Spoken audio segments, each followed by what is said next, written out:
Welcome to Lab 6, Modeling a Hybrid Battery using COMSOL 5.3. This will be your last lab for Micro and Nanosystems Computer-Aided Design. At the end of this lab, you should be able to comprehend the following. 1. How to use the mathematics module in COMSOL. 2. How to simulate a simple battery model. And 3. How to generate proper plots in COMSOL 5.3. The most basic cell within a battery system consists of an anode, also known as the reductant, and a cathode, also known as the oxidant. Both of them have different chemical potentials, as you can see in Figure 1.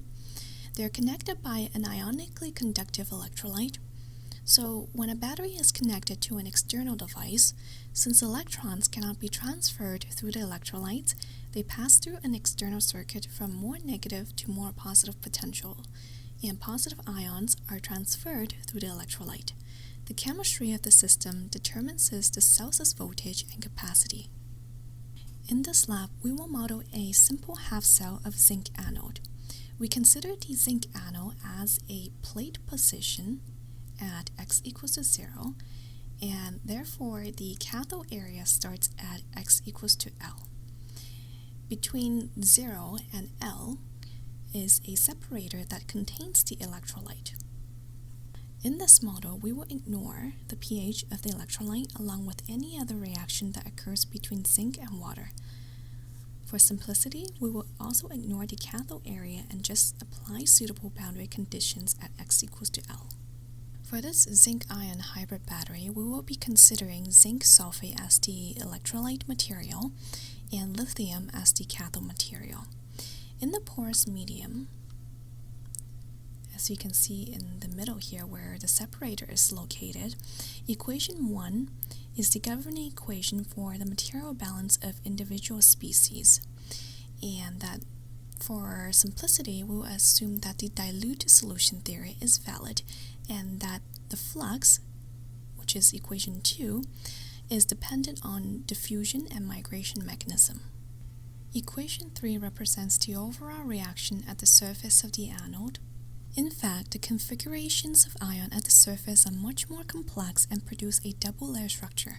Commonly, the charge neutrality assumption is a very good approximation in liquid electrolyte.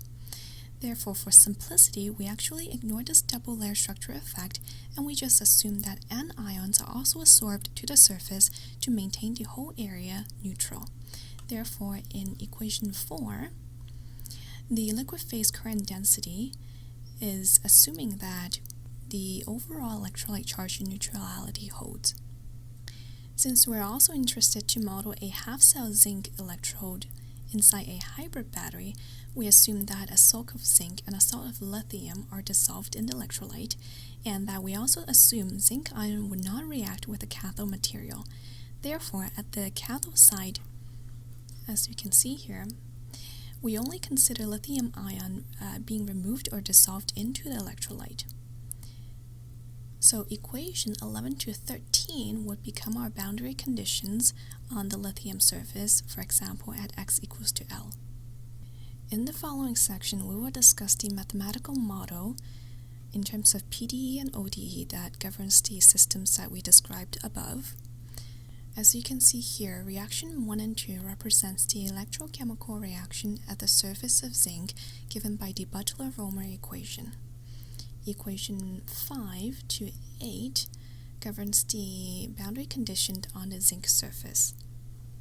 For equation 5, we're assuming that the flux of lithium at the surface of zinc electrode is 0 because it is not involved in the electrochemical reactions. And for equation 2, the flux of zinc ion is equal to the rate of reaction in R2.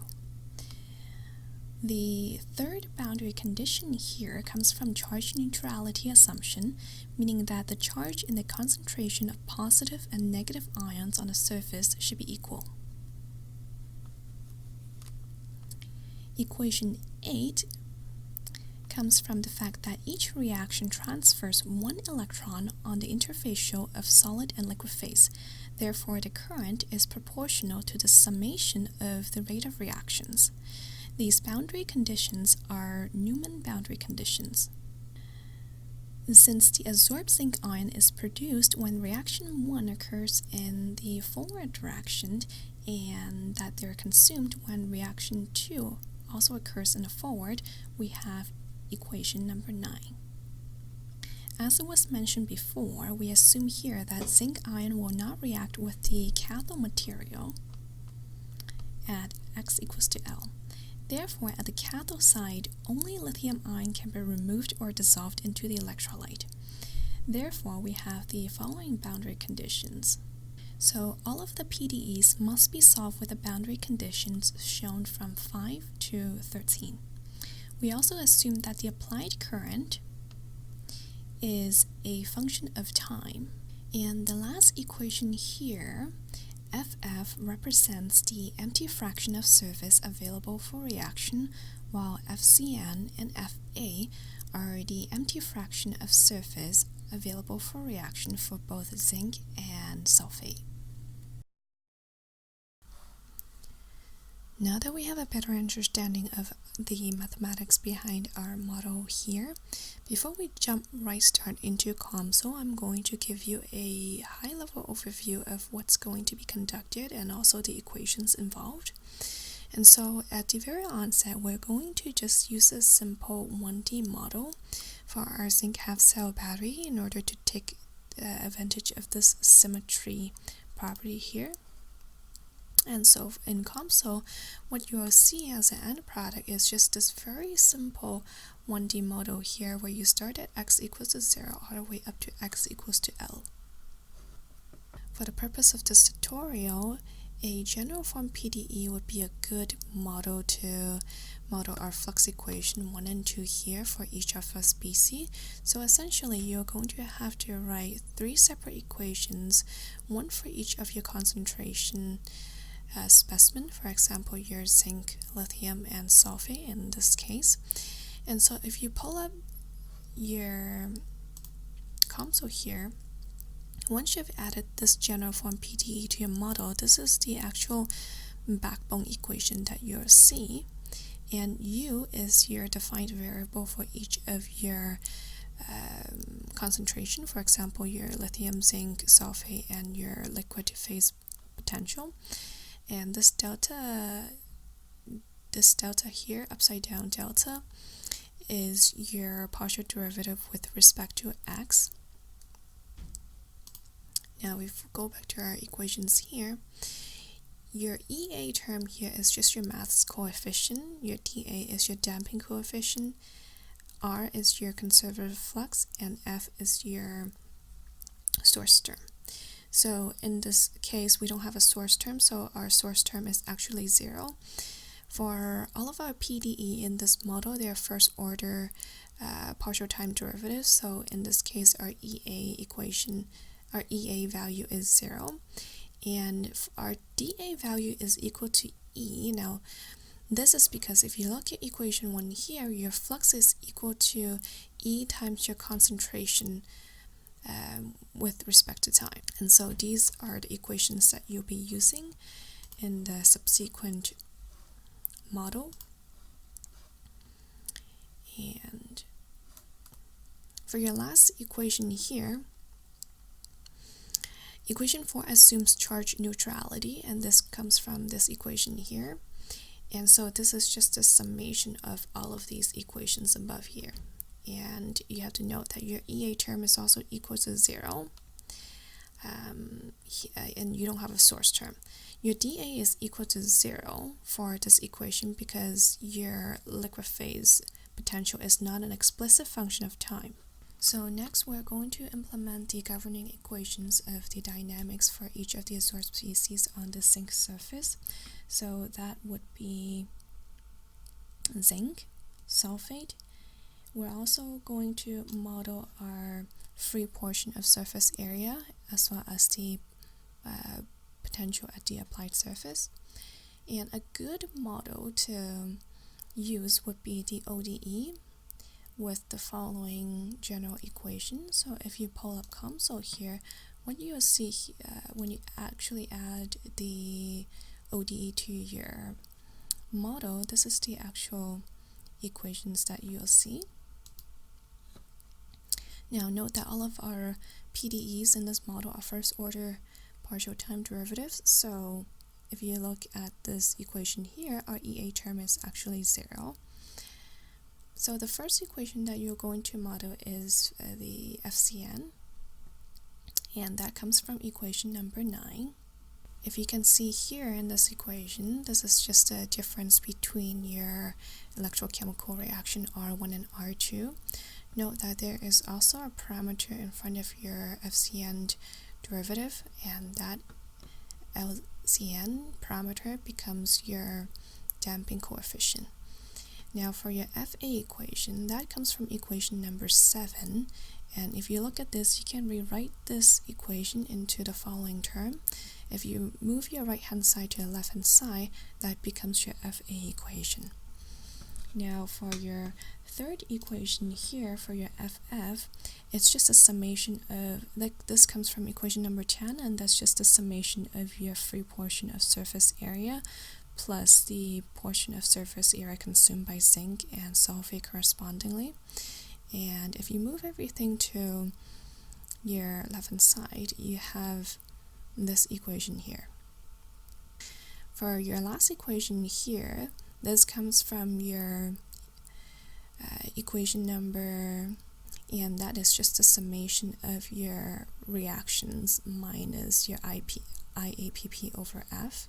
And these are the actual equations that you are going to need to implement your ODE. After that, you're going to implement your initial values for this particular boundary condition. Now, without further ado, let's jump right ahead into COMSOL. When you open COMSOL Multiphysics, make sure you're using version 5.3, which you could find on CHE Term 1.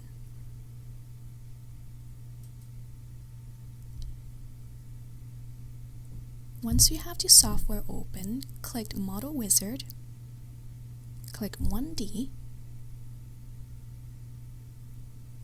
In the Add Physics tree, select Mathematics, PDE Interface, and General Form PDE.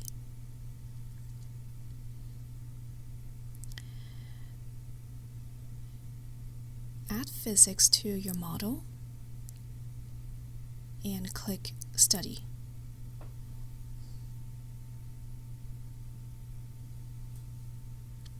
Now in the Study subsection, select Time Dependent and select Done.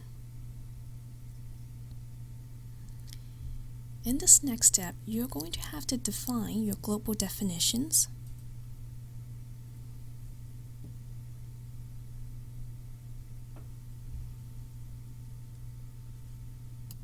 so add all of the parameters of your model.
Since we assumed an applied current that changes with time, it is needed to define a function in COMSOL that gives the applied current as a function of time. Right-click your global definition and choose function piecewise.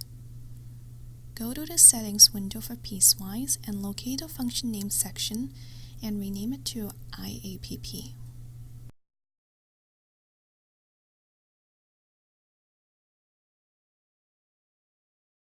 Next, under the interval section, enter the following setting.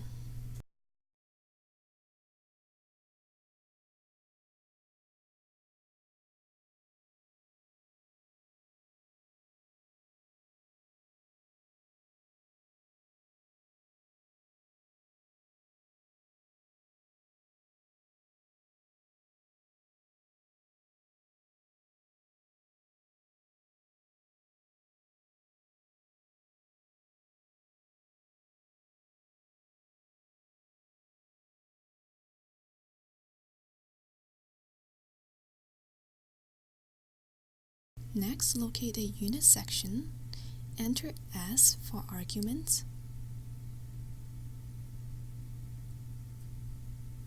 and A divided by meter square for function.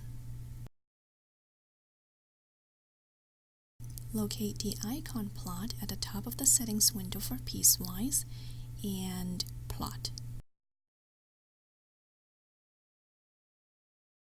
The following should be your result.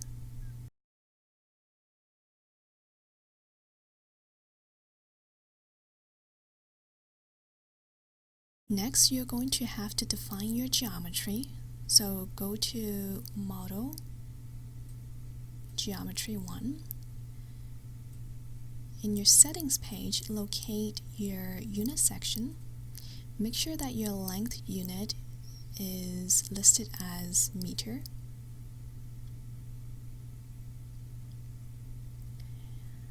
Next, right-click on Geometry and add intervals. In the interval setting window, make sure that you set your left endpoint to 0 and your right endpoint to L. Click on the Build All icon and you should get the following figure. Next, you're going to have to define variables and your differential equations. So go to your general form PDE, make sure that you select your domain. Under dependent variables, enter 4 in number of dependent variables.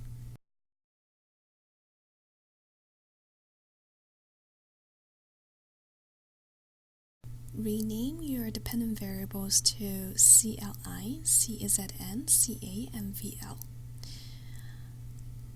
CLI all the way to CA, they're your lithium concentration, zinc concentration, and CA represents your sulfate concentration. VL is your potential of liquid phase.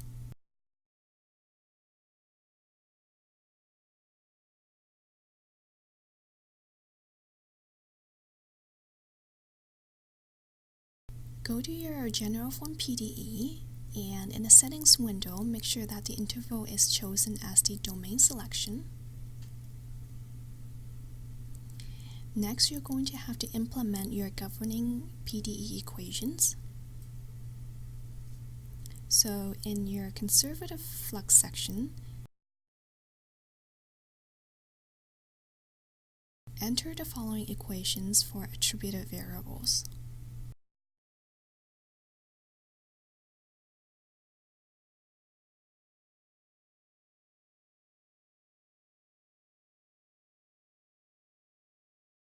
So the first 3 equations from lithium all the way to sulfate, they're your governing equation for migration and diffusion mechanisms.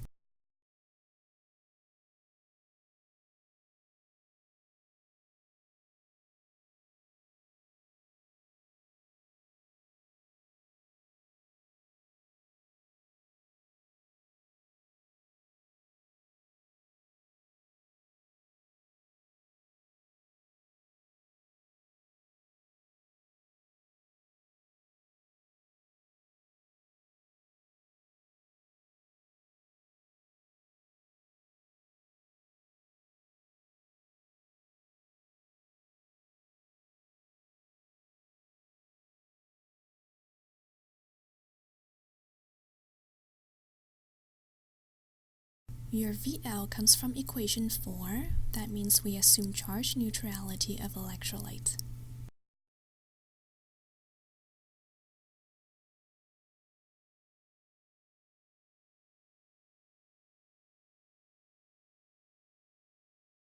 In the source term, set all of them to 0.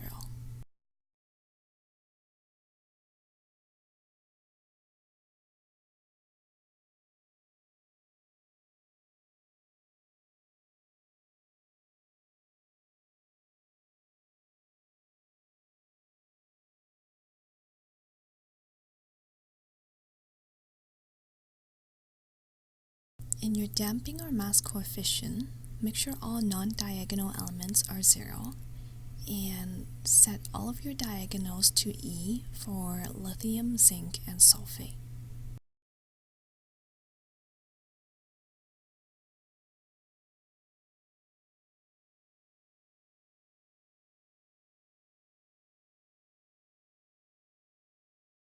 Set your VL to 0.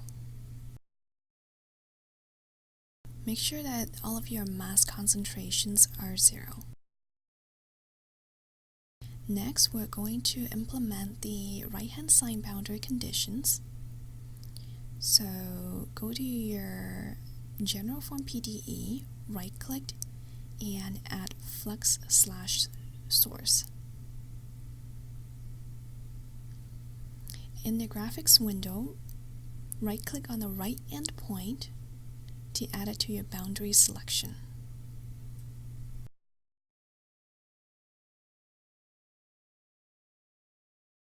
Make sure only number 2 is selected. Now enter the settings for G,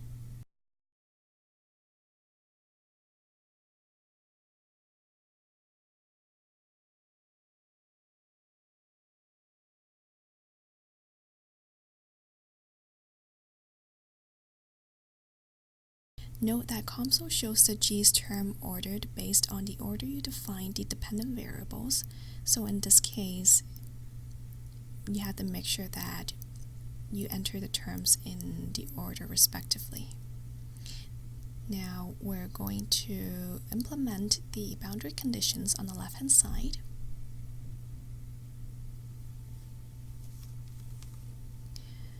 Go to your PDE, right-click, add source. Make sure that the left endpoint is selected.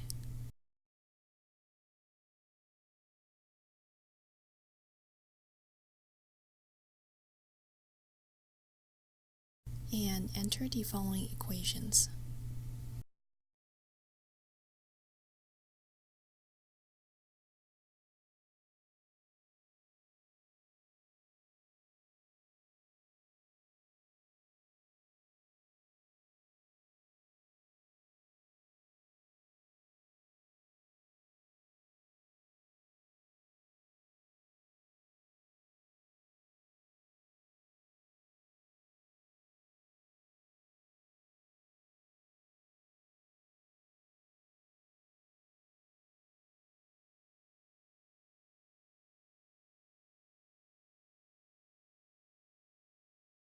Now go to your general PDE, right-click, and select Direct Collect Boundary Conditions.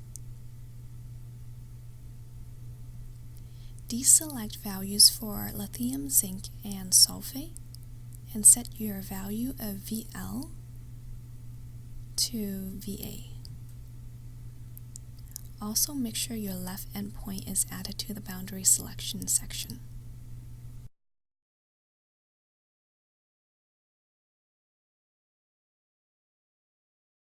Next, you're going to set the initial values.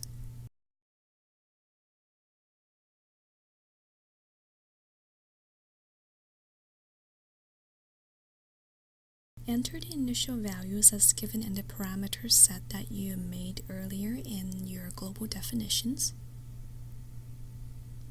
and set VL to 0.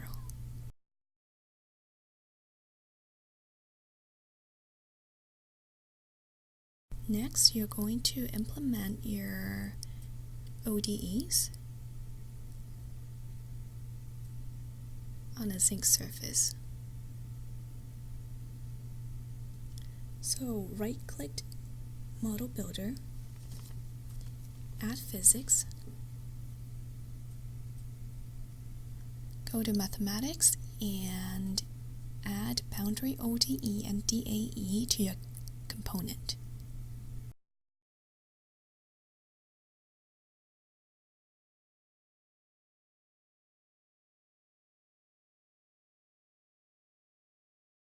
Now in your boundary ODE and DAE window, make sure you only select your left endpoint in your boundary selection section.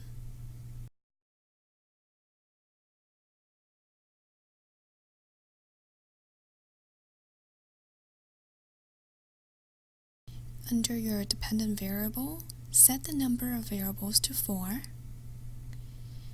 and rename your variables to FCN, FA, FF, and VA respectively.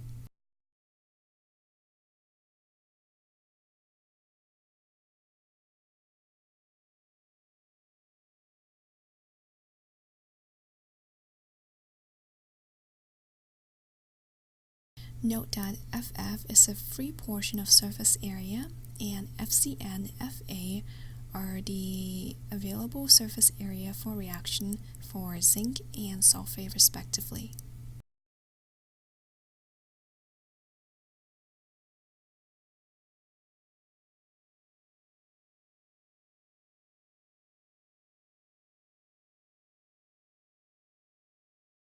Next, you're going to implement your ODE equations.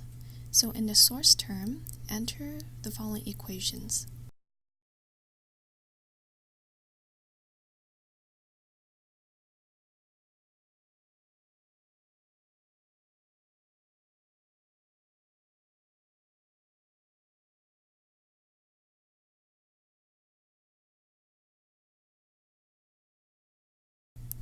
For FCN, it is equation number 9.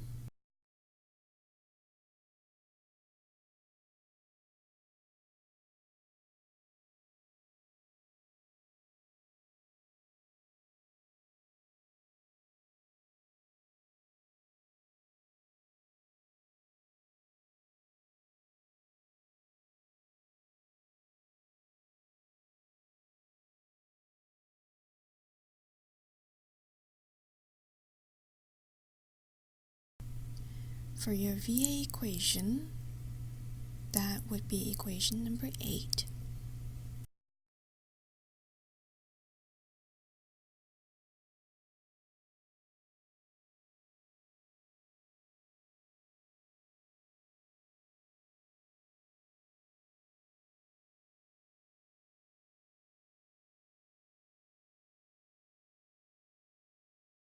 Note that your equation 8 and 9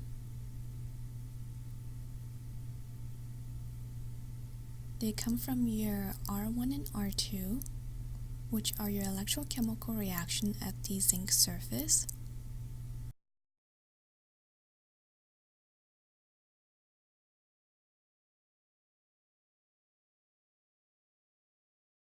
Now in your damping or mass coefficient, make sure to set all of your elements to 0 except for the first element for FZN, which must be set to LZN. Make sure all your mass coefficients are 0. Now in the model builder, you set your initial values as given in the parameter sets that you defined earlier in your global definitions.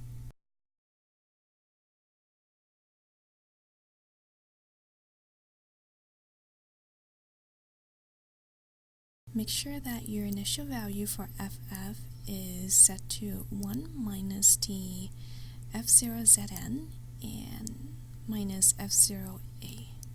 Set your VA to 0. Next, you're going to set your mesh setting to extra fine under element size.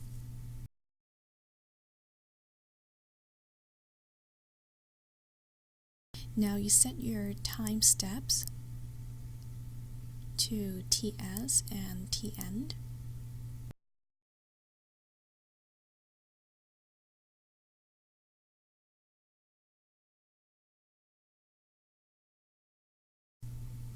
Under your tolerance, make sure your relative tolerance is set to 1e-6, and make sure that your ODEs and PDEs are selected. Now compute your model.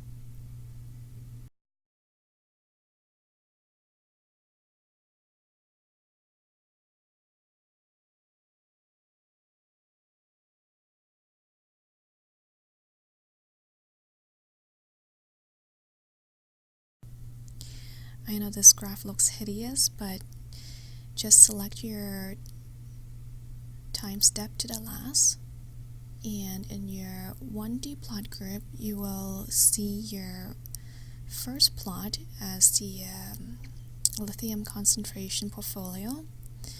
Now you're going to have to plot the other concentrations. Make sure that you select the time selection as your last time step. Right click on your 1D plot group and select line graph. Select your domain, and under your expression type in zinc concentration and plot. Repeat this step for your sulfate concentration.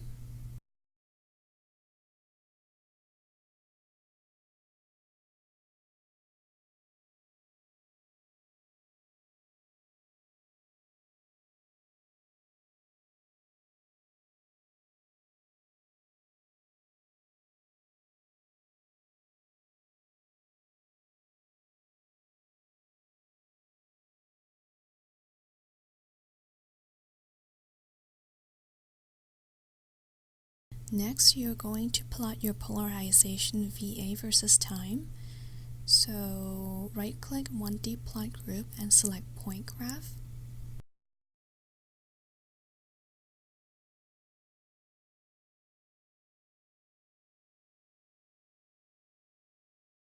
Make sure that you select all the time steps.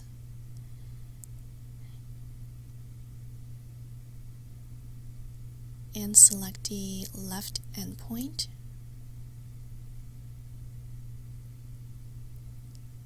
Under expression, type in VA and plot. Repeat these various steps for FZN.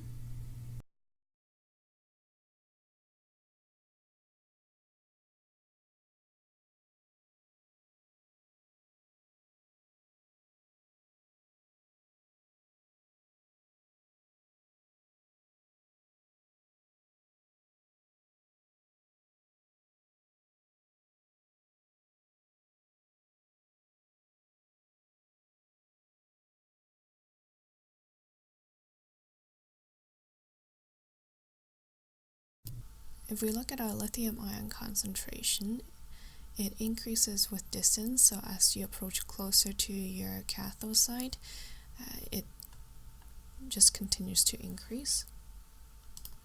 And as you can see here for your zinc ion, it just levels off with increasing x distance. For your sulfate portfolio, this is what it will look like. It's a very steady increase within the separator. And for your applied